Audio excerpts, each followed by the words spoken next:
अब जरा ग्राफिक्स के जरिए आंकड़ों का गणित समझते हैं। उपराष्ट्रपति के चुनाव में डाले गए हर वोट का मूल्य समान होता है। अपनी स्क्रीन पर देख रहे हैं कि कुल वैध मत कितने हैं, 781। जीत के लिए जो जरूरी जादुई आंकड़ा है वो 391 का है।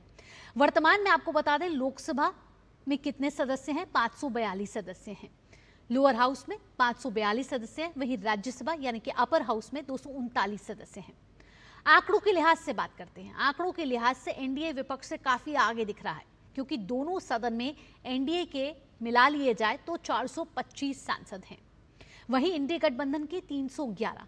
लोकसभा में एनडीए के कितने हैं, 293। वहीं राज्यसभा में 132। वहीं इंडिया गठबंधन की बात की जाए तो कुल संख्या 311 की है, जिसमें लोकसभा में 234 है, वहीं राज्यसभा में 77 सांसद विपक्ष के हैं। तो उपराष्ट्रपति चुनाव के लिए इस समय मतदान जारी है। सीधी टक्कर नजर आ रही है सीपी राधाकृष्णन और बी सुदर्शन रेड्डी के बीच में। और पहला वोट जो डाला है वो प्रधानमंत्री नरेंद्र मोदी ने डाला है। यहाँ विजय चौक से दिल्ली से हमारे संवाददाता अमरेंद्र गुप्ता हमारे साथ जुड़ गए हैं। रुक करेंगे अमरेंद्र का, जानेंगे उनसे ताजा अपडेट। अमरेंद्र, मतदान की प्रक्रिया सुबह 10 बजे से शुरू हो चुकी है। प्रधानमंत्री नरेंद्र मोदी ने इसकी शुरुआत की, लेकिन अगर देखा जाए, आंकड़ों के हिसाब से देखा जाए, गणित के हिसाब से देखा जाए तो साफ पता चल रहा है कि किसकी जीत सुनिश्चित है। लेकिन क्या ये लड़ाई प्रतीकात्मक लड़ाई नजर आ रही है? क्या ये लड़ाई विचारधारा की लड़ाई भी नजर आ रही है? बिल्कुल निश्चित तौर पे भावना, अगर बात करें तो आंकड़े और बहुमत के हिसाब से भारतीय जनता पार्टी और एनडीए गठबंधन एक मजबूत स्थिति में है। और जो इंडी गठबंधन है वो कहीं ना कहीं आंकड़ों में भी पीछे है। इंडी के पास लोकसभा और राज्यसभा में सदस्यों की संख्या को मिला के भावना 319 बैठती है। जो बहुमत का जो आंकड़ा है 391, उससे 72 सीटें कम है। तो कहीं ना कहीं ये आंकड़ा पहले तौर पे ही, जो पहला जो रिएक्शन है उसमें ही इंडी गठबंधन को कमजोर बना देता है। और अब बात करें अगर लोकसभा की, तो लोकसभा में देखिए 542 सदस्यों की सदस्य संख्या होती है, लेकिन इस समय एक सदस्य कम है, यानी कि लोकसभा में ये आंकड़ा जाके 541 पहुंच जाता है। और राज्यसभा में आपको पता है कि 245 सदस्यों की संख्या होती है, और उसमें इस वक्त जो है 6 सदस्य कम है, यानी कि ये आंकड़ा जाके 239 का पहुंच जाता है। और लोकसभा में एनडीए के पास जो है 541 में से 293 सदस्य हैं। वहीं राज्यसभा की बात करें तो राज्यसभा में 239 में से 129 सदस्य हैं, और दोनों हाउस को मिला के जो ये आंकड़ा पहुंच जाता है 781, यानी कि 700 सदस्य जो है लोकसभा और राज्यसभा को मिला के इस मतदान प्रक्रिया में भाग ले रहे हैं।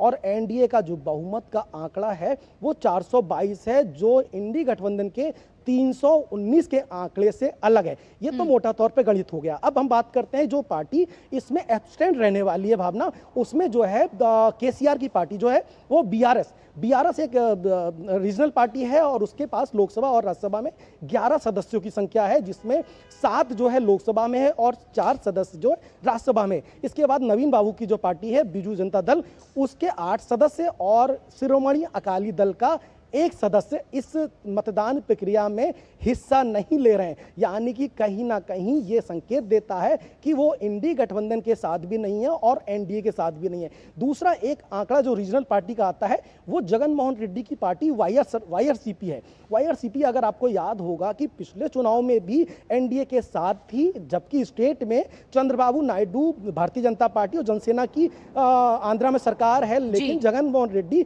वहां सरकार का हिस्सा नहीं है, लेकिन केंद्र में वो एनडीए के साथ है। और वाईआरसीपी के पास 11 सीटें हैं जो कि एनडीए के पक्ष में जा रही हैं। तो ये जो आंकड़ा है उसमें से भी आप ये मानिए कि जो इंडी गठबंधन है उसका आंकड़ा कमजोर हो रहा है। अगर आपको कल का बयान किरण रिजिजू का और आज के जो प्रहलाद जी का या और सांसदों का है, तो उसमें ये कहना है कि बाकी जो इंडी गठबंधन के सदस्य भी हैं, जिस तरह से 68 साल के सीपी राधाकृष्णन की जो छवि है, 2 बार के लोकसभा सांसद हैं, इसके अलावा गवर्नर हैं महाराष्ट्र के, आरएसएस परिवेश से आते हैं, राजनीतिक सुचिता है, गवर्नर रहते हुए उन्होंने सामाजिक विषयों पे बहुत काम किया है और साफ और बहुत स्वच्छ उनकी छवि है राजनीति में। और जो संवैधानिक जो पद है जिसपे सभापति के तौर पे आपको पता है कि राज्यसभा के संचालन की एक महत्व जिम्मेदारी भी होती है उपराष्ट्रपति के साथ, तो उस पद के लिए उनसे योग्य व्यक्ति नहीं है। इस तरह की बात तो एनडीए कह ही रहा है। विपक्षी खेमे से भी इस बात की कहीं ना कहीं आवाज आ रही है। और आपको इसीलिए मैं आपको कह रहा हूं कि जो इंडी गठबंधन है वो इसलिए कमजोर है क्योंकि उनके जो सदस्य हैं वो अभी डिसाइड ही नहीं कर पा रहे हैं कि उनको इंडी गठबंधन के साथ ये तो साफ है कि या इंडी नहीं देना है। गठबंधन यहाँ आंकड़ों के लिहाज से, गणित के लिहाज से कमजोर पड़ रहा है, ये तो साफ सी बात है और ये दिख भी रहा है और उसकी सुगबुगाहट भी साफ तौर पर राजनीतिक तौर से हमें दिखाई दे रही है। यहाँ हमारे साथ निशांत भी जुड़ रहे हैं। निशांत, क्या ये टक्कर ये भी कहे कि हमें पता है कि बहुमत के आंकड़ों से कौन ज्यादा है, किसका पल्ला भारी है, कौन यहाँ कमजोर पड़ता नजर आ रहा है, लेकिन जब आंकड़ों के बाद जीत सुनिश्चित की जाएगी, जब इसका गणित पूरा 6 बजे के बाद ये क्लियर होगा, तो मामला ये भी होगा कि किसका मार्जिन ज्यादा रहा। मार्जिन का खेल भी यहाँ बहुत चल रहा है क्योंकि दोनों खेमे चाह रहे हैं कि मार्जिन इंडी चाह रहा है कि कम हो और यही एनडीए चाह रहा है कि उसका मार्जिन ज्यादा हो। तो क्या ये मार्जिन की भी कहीं ना कहीं टक्कर नजर आ रही है? देखिए, बिल्कुल ये एक बड़ी बात है कि विपक्ष 324 जो सांसद हैं विपक्ष के, उनको लेकर पूरी तरीके से मजबूती के साथ उसने अपने उम्मीदवार को खड़ा किया और विपक्ष के सांसदों की प्रतिक्रिया देखे तो जीतने तक का दावा कर रहे हैं। लेकिन दूसरी तरफ अगर सत्ता पक्ष की बात करें, सत्ता पक्ष बहुमत से बहुत ज्यादा नंबर लेकर बैठा हुआ है और सत्ता पक्ष भी अपने सांसदों को कार्यशाला दे रहा है, तैयार कर रहा है कि वो अपने मताधिकार का प्रयोग जो है वो बहुत ठीक ढंग से कर पाए। यानी कि दोनों तरफ से तैयारियां जबरदस्त हैं। विपक्ष को ये उम्मीद है कि जितने उनके सांसद हैं उससे ज्यादा अगर वोट मिलता है तो विपक्ष कल को सरकार को कटघरे में खड़ा करेगा और सरकार में, खासकर एनडीए में एकजुटता को लेकर एक मुद्दा बनाएगा। वहीं दूसरी तरफ सत्ता पक्ष इस उम्मीद से है कि अगर इंडी ब्लॉक में जितने सांसद हैं उनमें कमी आती है तो सत्ता पक्ष भी इसको एक बड़ा मुद्दा बना सकते हैं। फिलहाल कि अगर स्थिति देखा जाए, चाहे बीआरएस की बात की जाए, चाहे इसके अलावा बीजेडी की बात की जाए या फिर एसएडी की बात की जाए, तीनों राजनीतिक दलों ने जब इस चुनाव में हिस्सा न लेने की बात कही, ये दिखलाता है कि विपक्ष जिस मजबूती के साथ आना चाहिए था, जो उसका होमवर्क होना चाहिए था, वो होमवर्क नहीं है क्योंकि ये तीनों राजनीतिक दल फिलहाल एनडीए के साथ में नहीं है। ऐसे में विपक्ष को जब पहले से ही पता था कि उसके पास कम वोट है तो उसको हर एक राजनीतिक दल को टटोलना चाहिए था और अपने साथ लाकर खड़ा करना चाहिए था, जिसमें वो शुरुआती दौर में ही नाकाम नजर आने लगा है। ऐसे में सवाल उठता है कि आप आधी तैयारी के साथ किस तरीके से कम नंबर होने के बावजूद चुनाव में आए और आप इसको संघर्ष का चुनाव कह रहे हैं। और एक जो विपक्ष का 2024, 2022 तमाम चुनाव में एक संविधान को जो मुद्दा बनाता आया है कि संविधान बचाने के लिए हर चुनाव को वो इससे रिलेट कर देते हैं। लेकिन हकीकत ये है कि आपका होमवर्क जिस मजबूती के साथ होना चाहिए था वो होमवर्क आपने किया नहीं। आप चुनाव में सीधे तौर पर आ गए जबकि आपके पास भरपूर समय था। इसके अलावा इंडी ब्लॉक में देखना दिलचस्प होगा जब शाम को काउंटिंग होगी कि इंडी ब्लॉक के प्रत्याशी यानी कि सुदर्शन रेड्डी को कितने वोट मिलते हैं और सीपी राधाकृष्णन को कितने वोट मिलते हैं।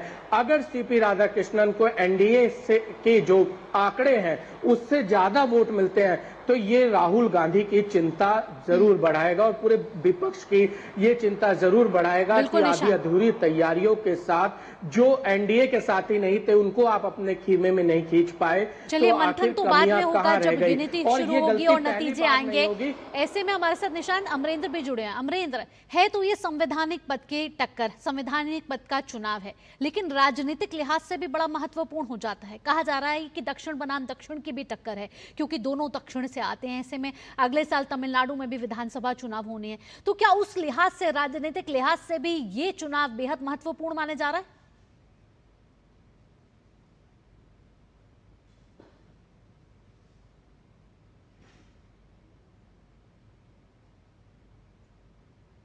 चलिए, अमरेंद्र तक हमारी आवाज नहीं पहुंच रही, लेकिन निशांत, जो सवाल मैं अमरेंद्र से पूछ रही थी वही सवाल मैं आपसे भी दोहराना चाहूंगी कि जिस लिहाज से हम ये चुनाव देख रहे हैं, ये टक्कर देख रहे हैं, ये है तो संवैधानिक पद का चुनाव, उपराष्ट्रपति पद का चुनाव है, ऐतिहासिक है, महत्वपूर्ण है, लेकिन राजनीतिक लिहाज से भी, क्योंकि सियासत इस समय गर्म है, तो राजनीतिक लिहाज से भी ये बहुत महत्वपूर्ण है, क्योंकि कहा जा रहा है कि सुदर्शन रेड्डी भी और सीपी राधाकृष्णन दोनों दक्षिण से आते हैं और दक्षिण में दोनों ही पक्ष विपक्ष इस समय पैठ बनाना चाहते हैं। ऐसे में तमिलनाडु के चुनाव भी अगले साल आने वाले हैं। राजनीतिक लिहाज से ये चुनाव कितना महत्वपूर्ण माना जा रहा है? देखिए, सुदर्शन रेड्डी तेलंगाना से आते हैं और सीपी राधाकृष्णन तमिलनाडु से आते हैं। दक्षिण बनाम दक्षिण की बात कही जा रही है, लेकिन दोनों का हमें बैकग्राउंड देखना होगा। सुदर्शन रेड्डी जस्टिस थे, वो इस चुनाव में आए हैं सुप्रीम कोर्ट में, जबकि राधाकृष्णन पहले लीडर थे, हालांकि अभी गवर्नर के पद पर हैं। और राधाकृष्णन ने तमिलनाडु में 2 बार लोकसभा चुनाव भी जीता, वहां पार्टी के प्रदेश अध्यक्ष बीजेपी के रहे हैं, आरएसएस के वर्कर रहे हैं और जमीनी पकड़ वाले नेता माने जाते हैं। हालांकि अब वो एक संवैधानिक पद पर अभी भी मौजूद हैं और उपराष्ट्रपति जैसे महत्वपूर्ण पद पर चले जाएंगे। लेकिन राधाकृष्णन चूंकि ओबीसी समुदाय से आते हैं, और अगर तमिलनाडु में बात करें तो डीएमके एआईडीएमके के बीच जो मुकाबला है उसमें बीजेपी ने पिछले कुछ समय में जो अपनी वोट प्रतिशत को बढ़ाया है, इसका एक बड़ा संदेश अगर राधाकृष्णन जीतते हैं, उपराष्ट्रपति बनते हैं, तो तमिलनाडु के बीच जाएगा, जो कि बीजेपी को बहुत ही महत्वपूर्ण सहयोग देने वाला होगा। और जिस तरीके से तमिलनाडु में एग्रेसिव पॉलिटिक्स बीजेपी ने पिछले कुछ सालों में की है, अगर वहां बात किए तो बीजेपी के जो अध्यक्ष रहे अन्नामयी, उनकी जो राजनीति करने का तरीका रहा है, वो ये दिखलाता है कि बीजेपी तमिलनाडु में एग्रेसिव पॉलिटिक्स कर रही है। और जब तमिलनाडु का एक ओबीसी चेहरा देश के दूसरे नंबर के संवैधानिक पद पर बैठेगा, तो उसका ग्राउंड लेवल पर मैसेज जाना। और ऐसे में ये कहा जा सकता है कि जो दक्षिण बनाम दक्षिण की लड़ाई हो रही है, इसमें बीजेपी फिलहाल पहले से ही बढ़त बनाती हुई दिख रही है, क्योंकि सुदर्शन रेड्डी की अगर जहां तक बात करें, चूंकि उनका बैकग्राउंड पॉलिटिकल नहीं है और जनता के बीच ये मैसेज देना विपक्ष के लिए काफी मशक्कत करने जैसा है। लेकिन तेलंगाना में फिलहाल कांग्रेस की जरूर सरकार है और कांग्रेस इस बात को लेकर निशांत, तो विपक्ष के लिए एक बहुत बड़ी चुनौती यहाँ बना हुआ है, क्योंकि एक विचारधारा की भी लड़ाई कही जा रही है। अमरेंद्र, यहाँ हम देखें कि इस उपराष्ट्रपति पद के चुनाव से अगर पहले के उपराष्ट्रपति पद के चुनावों को कंपेयर किया जाए तो देखा जाए, अगर जगदीप धनखड़ की जब जीत हुई तो 528 उनको वोट मिले थे, तब बीजेपी को क्लियर मेजॉरिटी थी। आज एनडीए की पार्टी है, एनडीए का कोलिशन है, सभी घटक दल यहाँ साफ नजर आ रहे हैं। यहाँ ये भी दिख रहा है कि बीजेपी के साथ साथ जो घटक दल हैं उनकी एकजुटता भी यहाँ दिख रही है, एक शक्ति प्रदर्शन भी यहाँ से दिखता हुआ नजर आएगा।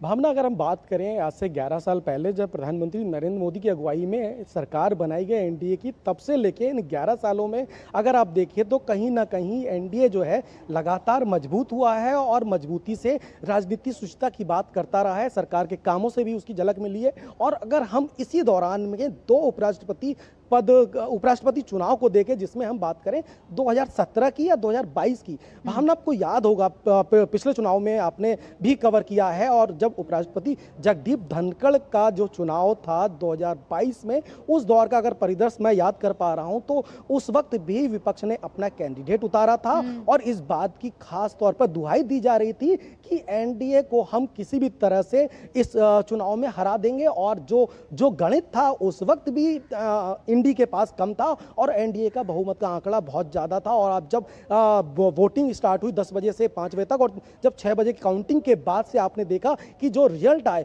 वो 75% जो वोट था वो जगदीप धनखड़ को मिला। और एक बड़े मैसिव मैसेज के साथ, एक बड़े लार्ज नंबर के साथ जगदीप धनखड़ भारत के उपराष्ट्रपति इलेक्ट होते हैं और राज्यसभा के सभापति के तौर पे उन्होंने काम किया, जिनका की कार्यकाल 27 अगस्त तक था, अगस्त 2027 तक था। लेकिन आपने देखा कि संसद के मानसून सत्र के पहले दिन 21 जुलाई को उन्होंने अपने स्वास्थ्य का हवाला देते हुए इस्तीफा दिया और सरकार ने लगभग 1.5 महीने में मतदान जो वोटिंग है उसकी डेट देके आज मतदान किया जा रहा है। तो यहाँ भी वही लगभग है। अगर आप देखिए कि 68 साल के सीपी राधाकृष्णन का जो कद है राजनीति में वो खासा अलग है।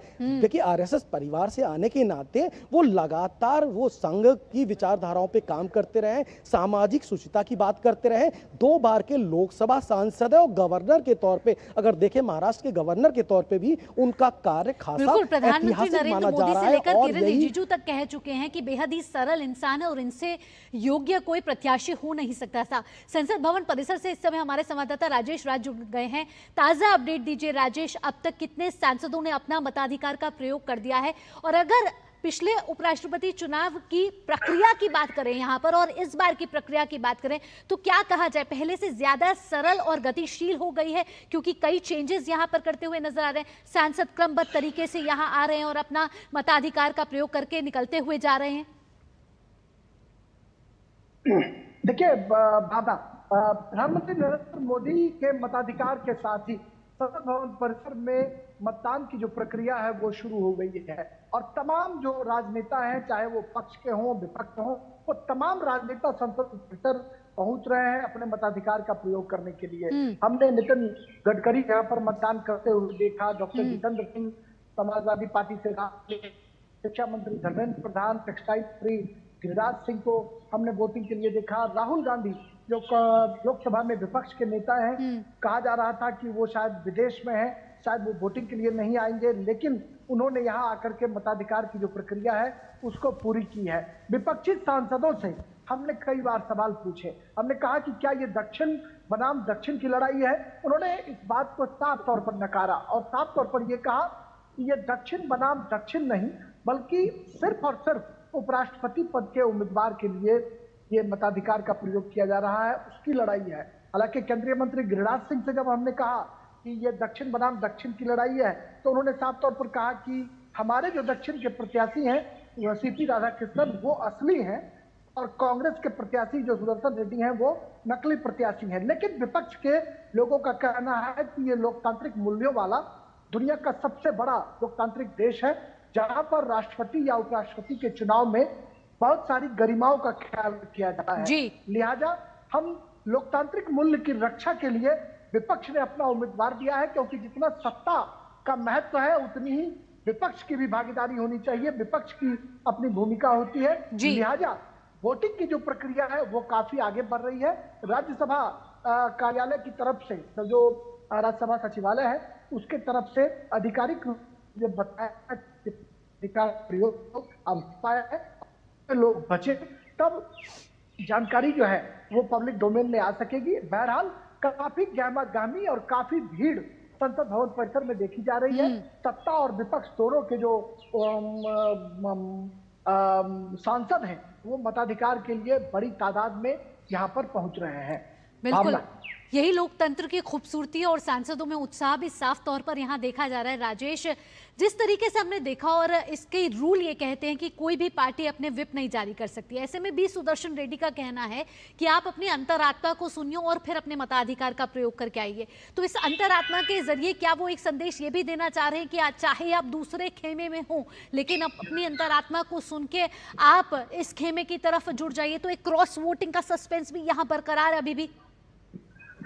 लेकिन देखिए ये बहुत मतलब सवाल जो है मौजूद सवाल है भावना, लेकिन ऐसा संभव होता हुआ दिखाई इसलिए नहीं पड़ रहा है क्योंकि भारतीय जनता पार्टी या एनडीए के सांसदों की कार्यशाला 2 दिनों तक यहाँ पर संसद भवन परिसर में जीएमसी बाल योगी ऑडिटोरियम में आयोजित की गई और उसमें प्रधानमंत्री नरेंद्र मोदी भी खुद शिरकत करने के लिए आए। भारतीय जनता पार्टी के तरफ से ये हर हाल में कोशिश की जा रही है कि एनडीए के जो भी सांसद हैं उनका वोट किसी भी स्थिति में रद्द नहीं होना चाहिए, किसी भी स्थिति में खराब नहीं होना चाहिए। इसीलिए कार्यशाला का आयोजन किया गया और कल प्रधानमंत्री ने जब अपना समापन उद्बोधन वहां पर किया, कार्यशाला में जो सूत्रों के हिसाब से जो जानकारी मिली तो उसमें उन्होंने इस बात की तस्दीक भी की, उम्मीद भी जताई, निर्देश भी दिया कि एक भी वोट खराब नहीं होना चाहिए और हर हाल में मताधिकार का प्रयोग जो है वो ठीक ढंग से किया जाना चाहिए।